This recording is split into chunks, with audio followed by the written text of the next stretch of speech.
강의 시작하겠습니다. 안녕하세요. 네, 저는 박진수 회계사라고 합니다. 지금부터 할 강의는 감정평가사 또는 관세사 대비용 재무회계 강의가 되겠고요. 앞으로 제가 어떻게 강의를 할 건지에 대한 그런 간단한 OT 같은 거 시작을 좀 하고 진행을 하도록 하겠습니다. 일단은 가장 처음으로 여러분들이 회계 공부 처음 시작하실 때 회계 원리를 들어야 하나요? 이런 질문을 주시면 저는 가급적이면 아예 이제 회계에 대한 기초적인 지식도 없는 분이라면 가급적 듣고 와달라고 요청을 하거든요.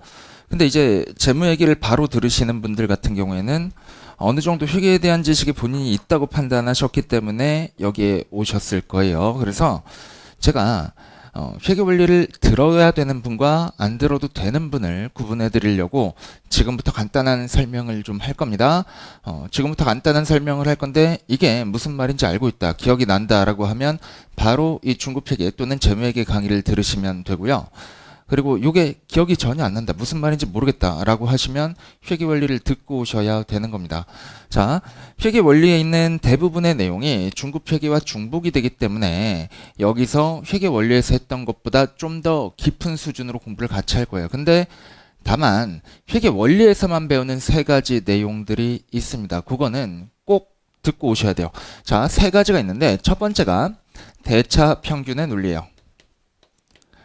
말은 대차 평균의 논리 거창해 보이는데 회계원리 들으셨으면 아시겠죠. 차변과 대변은 일치해야 된다라는 겁니다. 그리고 간단한 차변 대변 일치하기 위해서 간단한 분계 정도 작성하는 거, 그 정도 수준은 회계원리에서 이미 하고 오셨어야 되고요.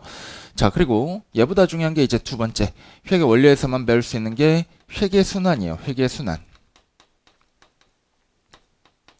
자, 대차 평균의 원리에 의해서 분계를 하게 되면 분계장이라는 게 만들어지죠. 분계장.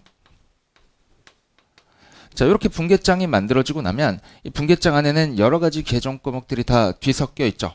뒤섞여 있더라도 대차 평균의 원리는 물론 충족을 해야 됩니다.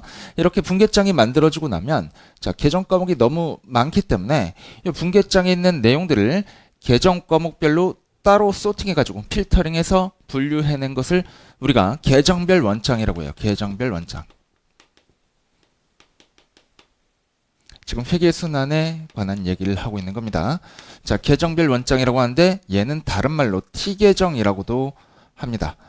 왜 그러냐면 이렇게 T자 모양으로 차변과 대변을 나눠서 기록을 하기 때문인데 사실 요 T계정에는 요 T계정에서는 차변과 대변은 크게 의미가 없어요. 자, 여기서 나오는 건 뭐냐면, 여기서 중요한 건 뭐냐면 기초 더하기 증가 빼기 감소는 기말이 되어야 한다라는 겁니다. 이거는 항상 재무상태표 규정들 또는 손익계산서 계정들에 대해서도 항상 성립하는 항등식 같은 거죠.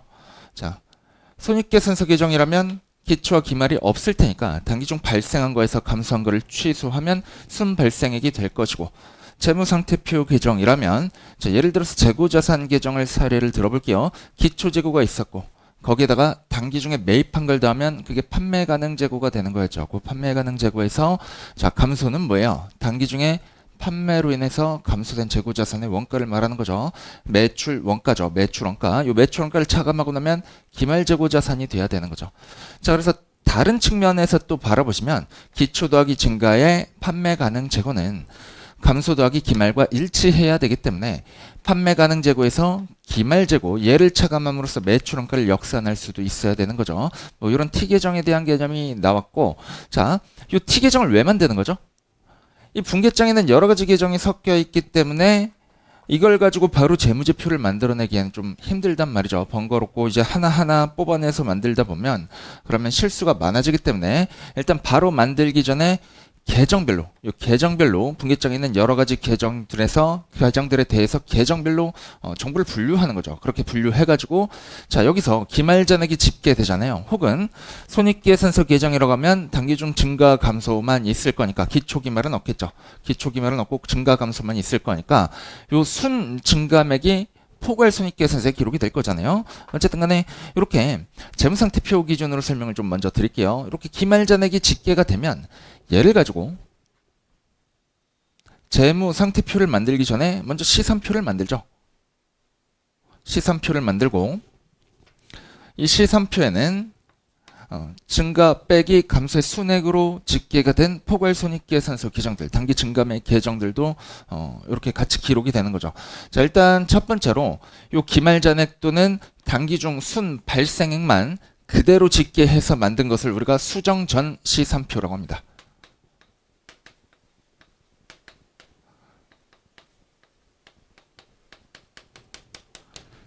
자, 화면이 좀 오른쪽에다 계속 적고 싶은데 이게 좀 공간이 모자라기 때문에 아래쪽으로 적을게요. 자, 그다음에 이 수정 전 C3표에다가 결산 수정 분계라는 걸 반영하면 그러면 수정 후 C3표가 돼요. 이 결산 수정 분계에는 어떤 게 있었냐면 대표적으로 발생주의적인 조정 사항들이 포함이 되는 것이죠. 사례를 들어보자면 유형자산 감가상각비 같은 거, 현금 유출일 때는 아니면은 제3자와 계약에 의해서 이루어지는 그런 거래가 아니잖아요. 이런 거는 기말에 사용분에 대해서 자산을 비용으로 대체하는 것이기 때문에 발생주의적인 조정이죠. 그리고 아직 현금 지급하지 않았지만 기간 경과분 이자에 대해서 대부분의 미지급이자, 차변의 이자 비용 계상하면서 이렇게 발생주의적인 비용 또는 혹은 발생주의적인 수익 이런 것들을 인식해 준 거. 그런 게 이제 대표적인 결산 수정 분기가 되겠습니다. 이런 결산 수정 분기를 반영하고 나면 수정 후 C3표가 만들어져요.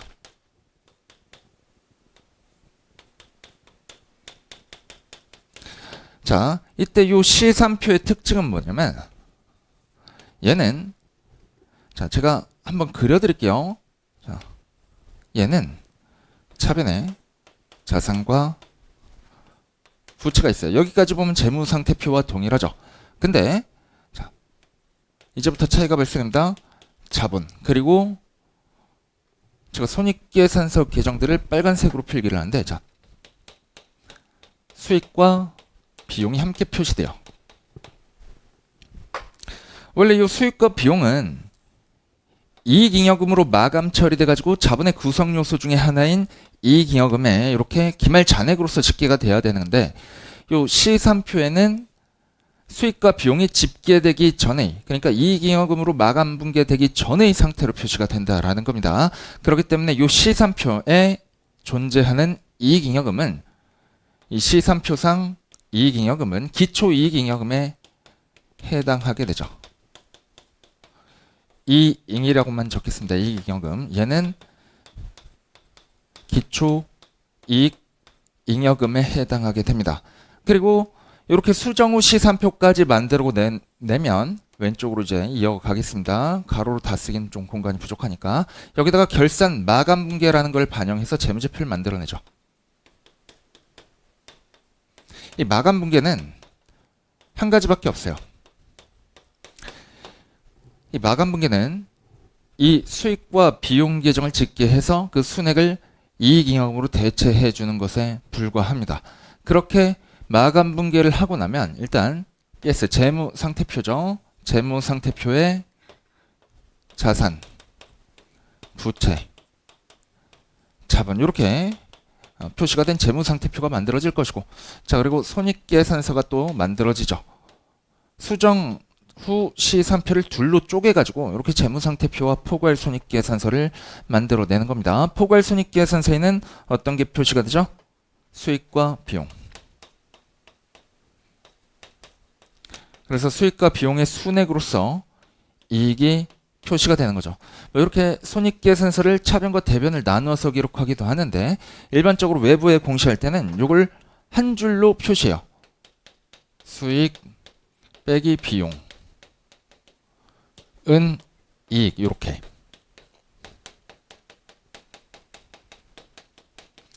자 그래서 이 회계순환 과정에 대한 내용은 회계 원리에서 꼭 배우고 오셨어야 하는 내용입니다. 그리고 마지막으로 이제 좀 어려운 얘기가 나올 건데 자 잠깐 지울게요. 자 세 번째 회계 원리에서 배우고 오셨어야 할 내용이 한 가지가 더 있습니다. 자 재고자산 관련된 건데 재고자산에 대해서는 얘도 좀 지워버리겠습니다. 회계 처리하는 방법이 기중에 회계 처리하는 방법이 두 가지가 있죠. 일단 첫 번째가 실질재고조사법.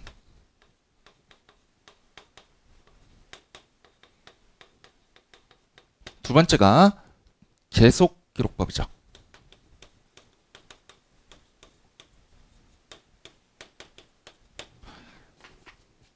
자, 이 실질재고조사법과 계속기록법의 차이에 대한 내용을 회계원리에서 어느 정도 좀 배우고 오셨어야 되는데 그걸 아는지 모르는지 제가 테스트 해보기 위해서 간략히 설명을 좀 드리겠습니다.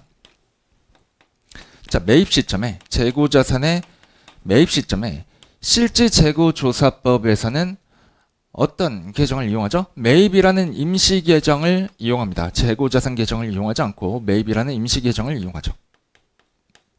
계속기록법에서는요. 얘는 재고자산 계정을 직접 이용합니다. 자, 그리고 두 번째 차이는 언제 발생하냐면 판매 시, 그러니까 매출 시에 발생하는데 실질재고조사법에서는 매출 시에 매출 수익은 인식하지만 매출 원가를 인식하지 않아요.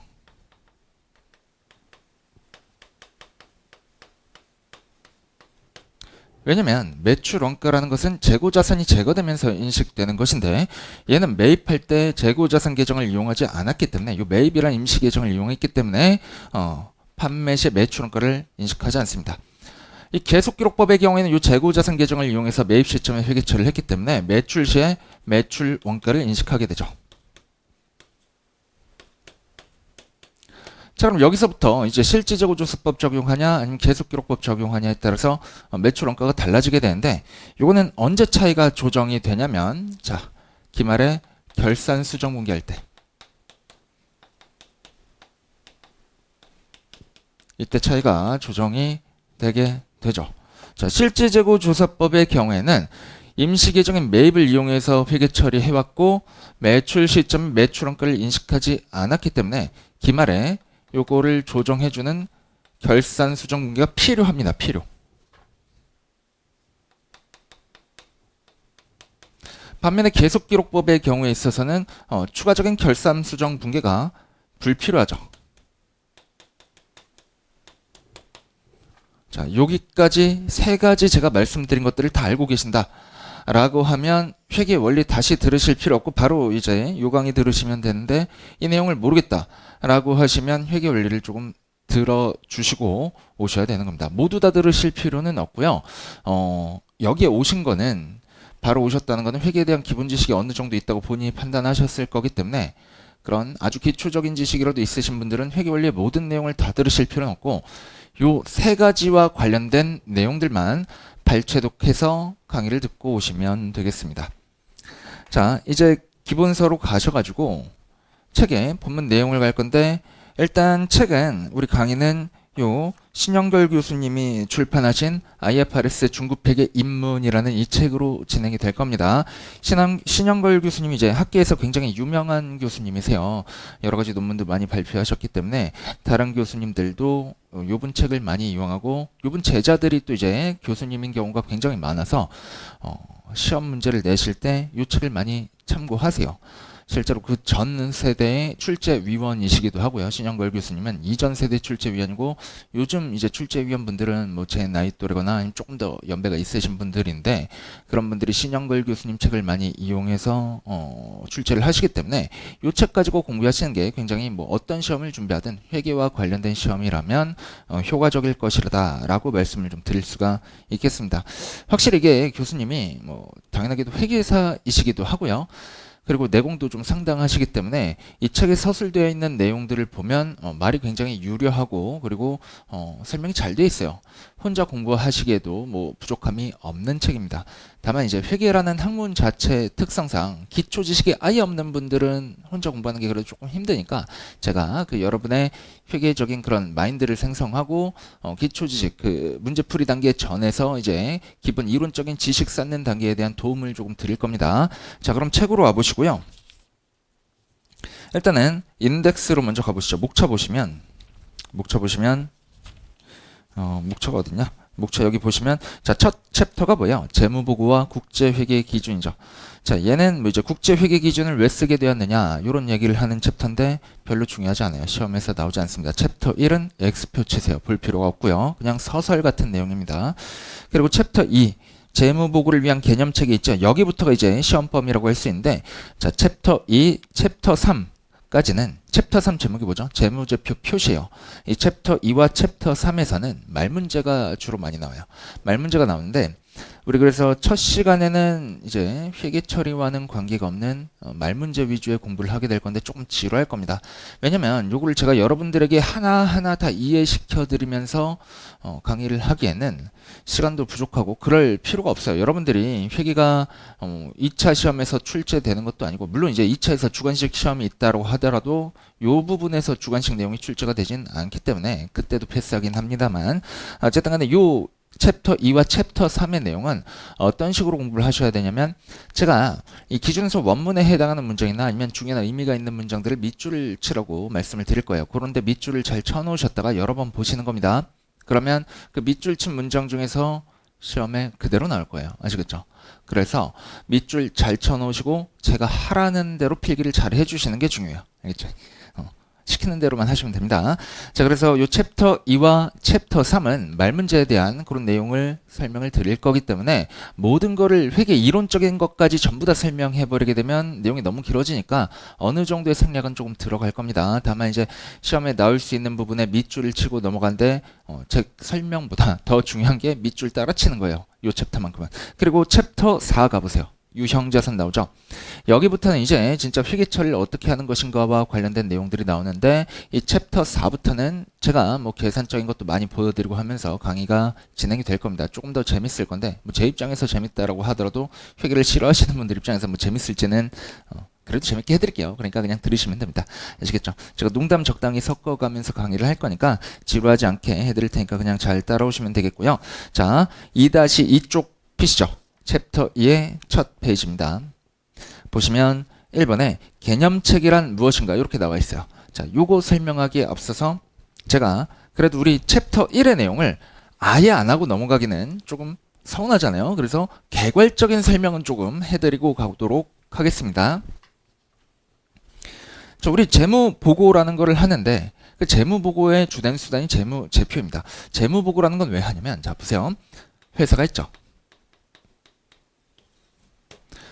회사는 요새 현대 회사 제도의 주된 특징이 뭐냐면 가장 많은 유형의 회사가 주식회사죠. 이런 회사들 특징이 뭐냐면 자기 돈으로 사업을 하지를 않아요. 외부에서 자금을 조달해가지고 사업을 한단 말이죠. 자, 그러면 외부에 그 돈을 제공해주는 주주와 채권자가 있을 거예요. 개념체계에서도 얘기를 하고 있는데 요 주주와 채권자가 주된 외부 정보 이용자가 됩니다. 자, 회사가 여기 있고 이 회사 안쪽에 있는 사람들을 내부 정보 이용자라고 하고요. 회사 외부에 있는 이런 주주, 채권자 이런 사람들을 외부 정보 이용자라고 해요. 회계 원래에서 했던 건데 뭐 그래도 1장에 나오는 내용이니까 간략히 제가 설명을 드리는 겁니다. 자, 그럼 이 주주와 채권자로부터 회사가 자금을 조달받아서 회사를 운영하게 되죠. 자, 자금이 이렇게 흘러갑니다. 그러면 자금을 제공받은 대가로 회사가 뭔가를 제공해 줘야겠죠. 그죠? 가장 핵심적인 건 뭐냐면 회사가 자금을 제공받아서 운영한 다음에 그렇게 벌어들인 이익을 이들에게 분배해 주는 거예요. 근데 그 분배 전 단계에서 얘네가 벌어들인 이익을 제대로 보고하고 제대로 분배하고 있는지를 확인시켜 줘야 되잖아요. 주주 채권자에게 회사 입장에서는 그런 정보를 제공해 줘야 될 의무가 있죠. 주주와 채권자 입장에서도 회사에게 너네 일 잘하고 있어? 이런 걸 물어볼 수 있단 말이죠. 그래서 뭐를 하냐면 정보를 제공해 주게 되는데 자, 재무 보고가 그 핵심 수단이 되는 거죠. 이 재무보고에 포함되는 내용이 우리가 너네에게 주주와 채권자로부터 조달한 자금이 이 정도가 되고 이걸 가지고 얼마를 벌어들였고 그래서 올해는 얼마를 다시 돌려줄 생각입니다. 이게 이제 재무보고의 핵심 내용이 되는 건데 이 핵심 내용이 어디에서 표시가 되냐면 재무제표에서 표시가 됩니다. 재무제표. 이 재무제표라는 표현은 재무에 대한 여러 가지 제자예요. 여러 가지 표라는 뜻이요. 그렇죠? 그리고 이 재무제표는 5가지로 크게 구성이 되는데 첫 번째로 재무상태표. 얘는 앞으로 제가 약자로 표시를 할 겁니다. BS라고 합니다. BS. 자, 두 번째로 포괄 손익계산서.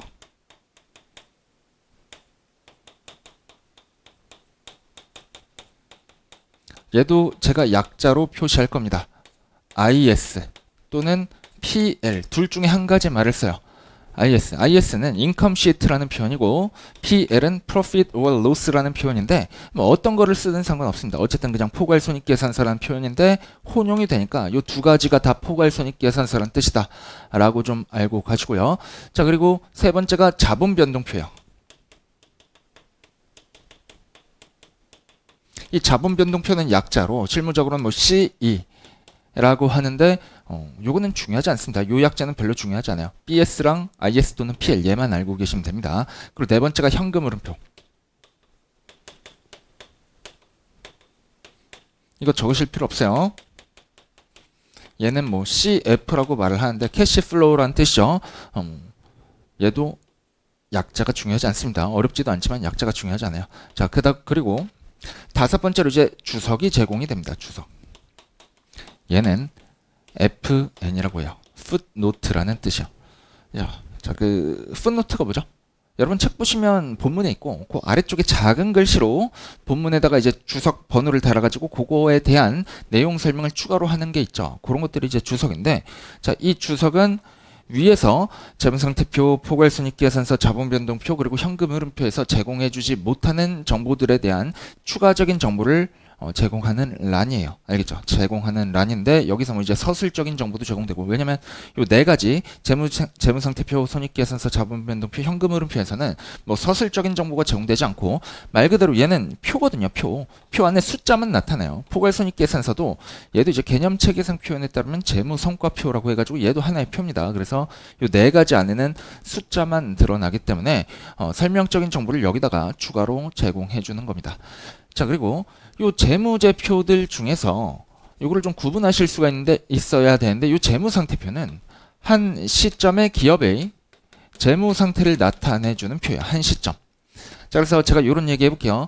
여러분 주머니에 얼마 있어요? 라고 물어볼 때 요 얼마 있어요의 표현은 한 시점의 재산 상태를 물어보는 거죠. 여러분이 저한테 얼마 있어요? 라고 물어보면 저는 뭐 지금 제가 가진 뭐 아파트가 뭐가 있고 뭐 빚이 얼마 있고 이런 거를 얘기할 거예요. 그래서 아파트를 요 재무상태표에서는 자산이라고 하고요.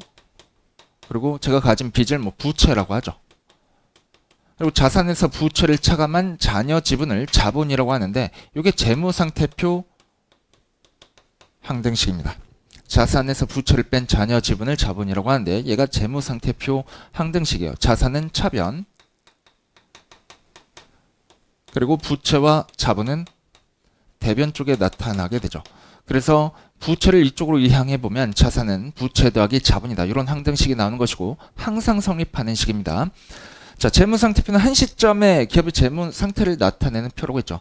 자산이 얼마가 있고 그리고 빚이 얼마가 있고, 그래서 실제로 주주의 몫인 자본이 얼마가 있고 이런 거를 나타내는 표인데, 자, 이 2, 3, 4번의 포괄손익계산서와 자본변동표와 현금흐름표는 한 시점의 재산 상태를 나타내는 게 아니라 얘는 기간의 변동을 나타내는 표입니다.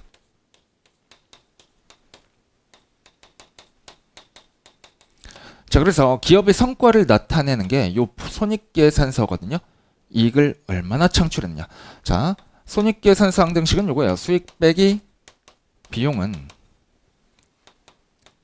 이익이다 라는 건데, 뭐 얘는 외우실 필요가 없죠. 뭐 현실에서도 쓰이는 거니까 너무나 당연한 얘기죠.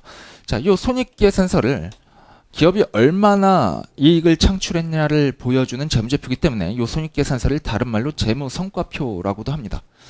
자, 그러면 보세요. 여러분 그 개인 입장에서 여러분 한 달에 얼마 벌어요? 라고 하면 제가 물어보면 그때 빠질 수 없는 개념이 뭐냐면 기간이 명시가 돼야 됩니다. 여러분 한 시점에 얼마 벌어요? 이런 거는 있을 수가 없어요. 그죠? 한 달에 얼마 벌어요? 혹은 1년에 얼마 벌어요? 이렇게 기간을 명시해서 물어볼 수밖에 없단 말이죠. 그래서 월급 혹은 연봉이라는 말이 나오는 거죠. 자, 자본변동표, 현금흐름표도 마찬가지예요. 변동이란 말이 들어갔죠? 기간 동안에 어떻게 변동했는지를 보여주는 재무제표고요. 현금흐름표, 흐름이란 말이 들어갔죠? 1년 중에 현금이 얼마나 유출입돼서 얼마나 흘러들어오고 흘러나갔는지 요거를 보여주는 게 현금흐름표입니다. 그래서 자, 다시 한번 알고 가실게. 재무상태표는 한 시점의 기업의 재산 상태를 나타내는 표고, 그리고 나머지 재무제표는 주석 말고 나머지 요 세 가지 재무제표는 기간의 변동을 나타내는 재무제표다라고 봐주시면 되겠고요. 자, 그리고 또 이렇게도 나눠볼 수가 있습니다. 재무상태표, 포괄손익계산서, 자본변동표. 얘네는 회계 원리에서 배우셨겠지만 발생주의에 의해서 만들어지는 재무제표예요. 발생주의 규정에 의해서 만들어지는 재무제표고, 요 현금흐름표는 예외적으로 현금주의에 의해서 만들어지는 재무제표입니다. 이런 게 왜 필요하냐? 회계에서는 발생주의를 중요하게 생각하는데 요 현금주의에 의한 재무제표인 현금흐름표가 왜 필요하냐? 자, 여러분 흑자도산이란 얘기 들어보셨어요? 흑자라는 거는 이익을 의미해요. 옛날 이제 종이로 재무제표를 만들던 시절에 이익은 검은색 글씨로 썼고, 그리고 손실은 빨간색 글씨로 썼거든요. 그래서 적자라고 하는 거는 손실을 의미합니다. 자, 손실이 발생하는 와중에, 적자가 발생하는 와중에 도산, 그러니까 기업이 파산하게 되는 거는 뭐 그럴 수 있다라고 생각을 하시죠. 근데 이런 경우가 있어요.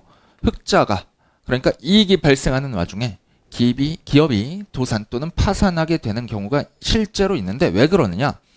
자, 이거는 파산 또는 도산의 기본적인 개념을 좀 알고 가셔야 되는데, 왜 이런 파산, 도산이 발생하느냐면, 자, 기업 입장에서 빌려온 돈이 있는데 그 차입금이 있는데 만기일이 다가와요. 그러면 만기에 돈을 갚아야겠죠. 근데 현금이 없는 거예요. 이익은 창출하고 있는데 현금이 없는 거예요. 그게 왜 그래요?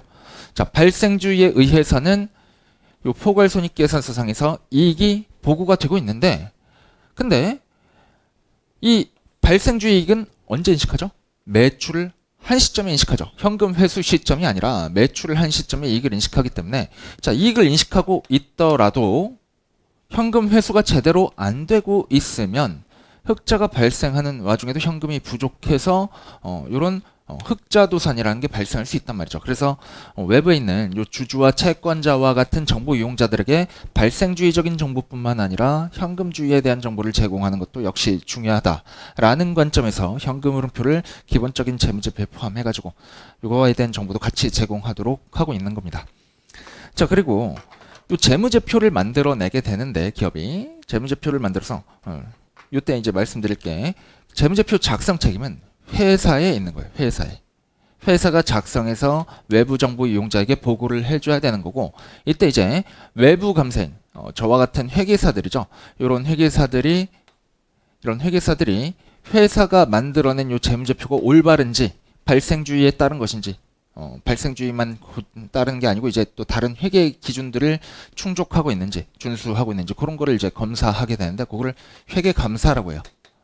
어쨌든 이런 회계감사를 해가지고 회계감사를 완료한, 올바르게 받은 그 재무제표가 주주와 채권자에게 제공돼야 되는데, 자, 우리가 회계사들이 이렇게 감사를 하거나 아니면 경영진이 재무제표를 만들거나 할 때 원칙이 있어야 될 거 아니에요. 그죠? 어떤 기준에 따라서 회계 처리하고 그 기준에 따라서 재무제표를 만들어야 되는데, 그 기준에 해당하는 게, 여기도 바이라고 돼 있었죠? 여기 바이가 한 번 더 들어갈 겁니다. 그 바이에 해당하는 거, 기준에 해당하는 게 회계 기준이죠.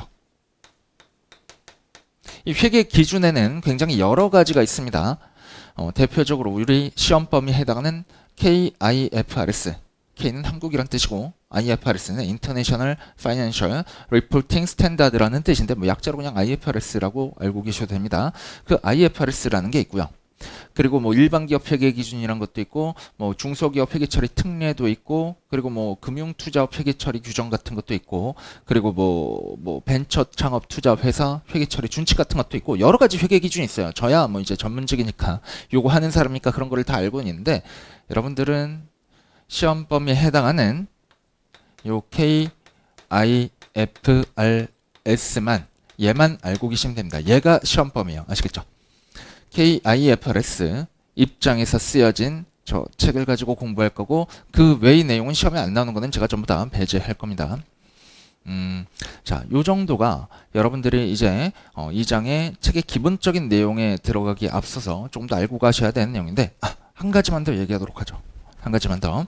자, 기업 외부에 이렇게 주주와 채권자가 있잖아요. 그죠? 근데 기업이 이 외부 이용자에게, 외부 정보 이용자에게 재무 보고라는 거를 한다라고 했어요. 근데 얘들뿐만 아니라 다른 여러 종류의 사람들이 있을 텐데, 그 모든 사람들도 이 기업에 대해서 궁금해할 수 있죠. 그럴지라고 하더라도 기업이 그들 모두를 위해서 각각의 재무 정보를 생산해서 제공을 할 수는 없어요. 왜냐면 이 기업의 설립 목적 혹은 존재 이유는 뭐예요? 얘네들로부터 돈을 이렇게 받아서 그거를 잘 운영해서 불려서 이렇게 돌려주는 게 그게 기업의 존재 사유입니다. 기업은 기본적으로 이익 집단이고 돈을 벌어서 분배하기 위해서 존재하는 거예요. 그렇기 때문에 이 회계라는 것은 중간 과정에 껴있는 약간의 그 부수적인 정보 제공의 수단 같은 겁니다. 백오피스라고 하죠. 그래서 백오피스에서 이루어지는 것이기 때문에 회계가 이게 경제적인 실질에 너무 영향을 미치면 또 안 돼요. 그러니까 이 돈 버는 행위를 방해해서는 안 된단 말이죠. 그래서 어떻게 얘기를 하고 있냐면, 자, 이들을 주주와 채권자, 현재 및 잠재적 주주 또는 채권자를 우리가 주된 정보 이용자라고 합니다. 주된 정보 이용자.